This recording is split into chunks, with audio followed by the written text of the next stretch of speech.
is poppin' and welcome back to sports. We may not have any more squads in the NCAA basketball tournament. However, we do still have Creighton playing in the College Basketball Crown Tournament that awards programs NIL money.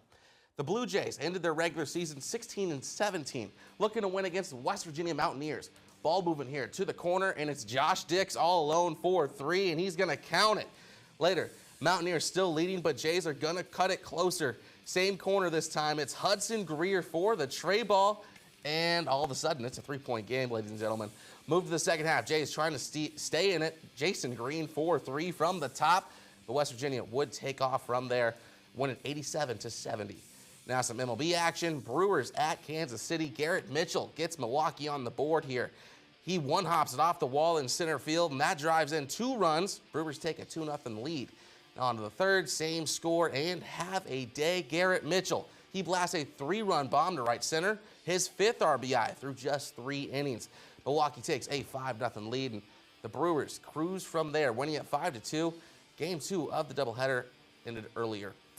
Now, meanwhile, Cardinals on the road at Detroit. Big deficit early, but with one swing, Jordan Walker makes it a 1-run game. He absolutely blasts one, 459 feet.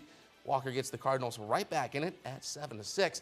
But Detroit keeps adding on the runs. Gleyber Torres with a deep drive out to right. Walker back at the wall, thinks he has it, but he doesn't. It just gets over his glove, and it is gone. Cardinals can't slow down the Tigers. They fall 11-6. Now, after Matt Campbell left the Cyclone football program in December, nearly 50 players hopped in the portal, including members of the quarterback room. Now, the Cyclones unfortunately find themselves in a quarterback frenzy.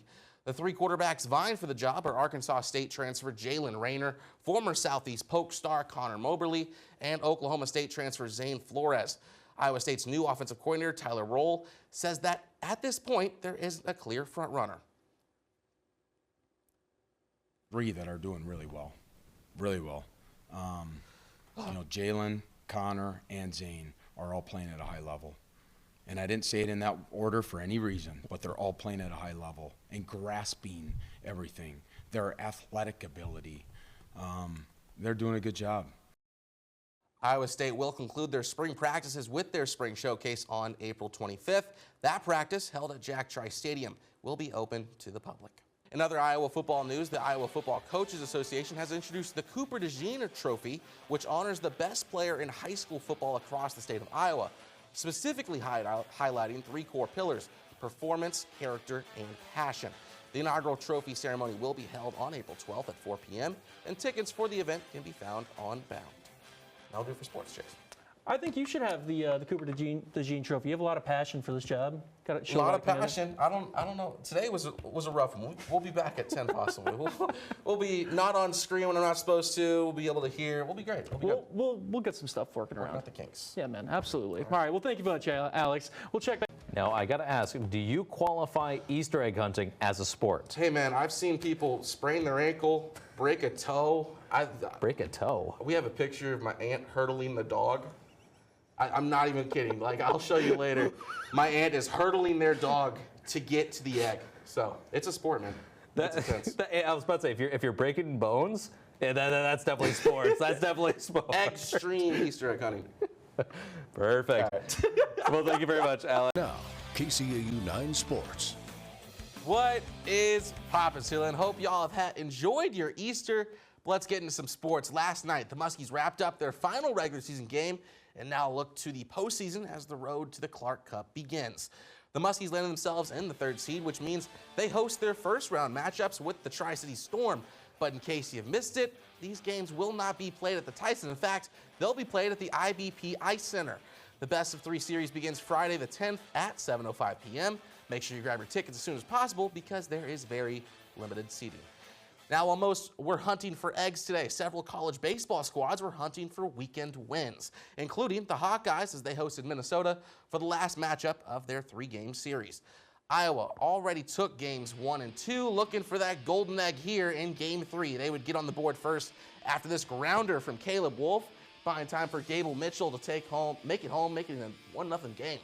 Only a few at-bats later, Cooper Schulte would step into the box and singles it to the right field, but picks up an RBI in the process. Hawkeyes now lead 2-0. Skip to the top of the 6th. Check out this play from Mitchell. The grab And the throw, then Wolf stretching out for the out.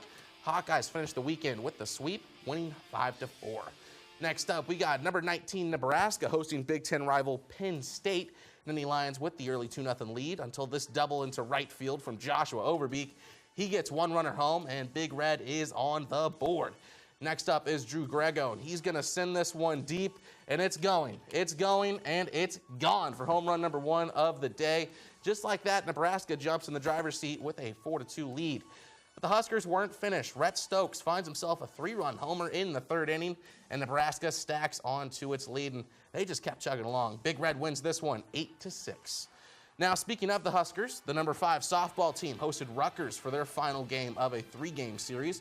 Nebraska gets on the board thanks to an Ava Cusack ribby to make it 2-1. Next at bat, Casey Hoffman unloads one runner as she advances to first, and now we are tied at 2 apiece. Jump to later in the inning, Hannah Kemensend would smack this right at the scoreboard to wake it up, make sure it adds 3 more runs to Nebraska's lead. Big Red would keep stacking and win this one 11-5. Now, last but not least, let's cap off this Easter Sunday with our Sports Zone top 5 plays of the week. Just another fantastic week in Siouxland sports. So let's start off with number 5. Number 5, we head to the soccer pitch for Sioux City East versus Sioux City West. Werlin Chaj Garcia from deep sneaks it in past Jordan Grajeda for the goal, but that wasn't the first time these two would meet. Number 4, earlier in that match, the ball would get dangerously close from touching the net, but Grajeda wasn't falling for it. He snags that save. Let me tell you, these two teams were highlight after highlight. Number 3 keeps at East. Wolverines sends downfield to Abdisa Cabado, who breaks free for the one-on-one.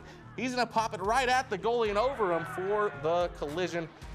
And there's no N1 there because it's soccer. But number 2, we got some softball. Northwestern Sydney Jacobs with the textbook bunt, helping a runner home to tie the game. And that takes us to number 1 over at Heelan for some soccer. Knights corner kick, and it's Brennan Obank with the header for Unity Christian to tie the game at 1 apiece. That does it for top 5 plays and for sports, Tyler. Look like that. That last one hurt a little bit. A little bit. I mean, they're probably trained. They probably got a tough neck. It doesn't prepare you, I'll be honest, ever. Sure. Alrighty, we're going to be taking a live look out.